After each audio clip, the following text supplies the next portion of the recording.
And welcome back. Here locally now, the state called it a crime. The defense insisted it was just a mistake. The verdict in the drug driving trial of Kerry Kennedy was quick and final. Not guilty. CBS 2's Lou Young was there when the decision was read, and he spoke to the Kennedys as they left the courthouse.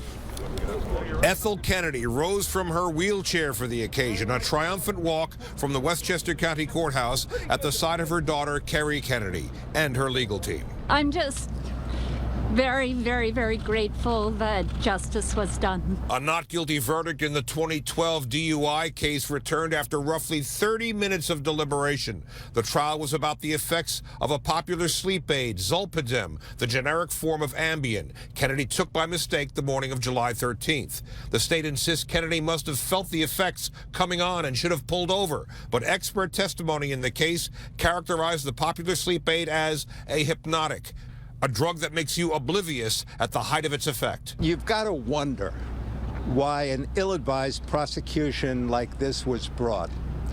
Is it because of who the defendant is? They concede that this was an accident, and nevertheless, they pursued this case. A statement from DA Janet DeFiore's office indicates she pressed the Kennedy prosecution to be even-handed. We prosecute 2,500 impaired driving cases annually, a spokesman wrote. This case was treated no differently from any of the others. The jury heard the evidence in this case, and we respect the verdict.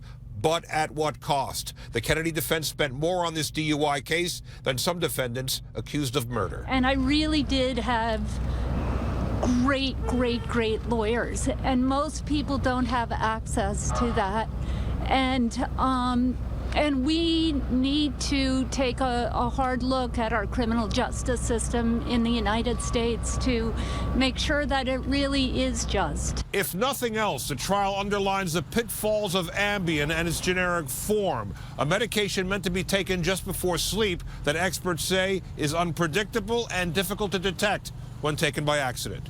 We're in White Plains. Lou Young, CBS 2 News. Kerry and Ethel Kennedy were also joined by the youngest sibling in the family, 45-year-old Rory Kennedy, and also Kerry's 19-year-old daughter, Cara Cuomo.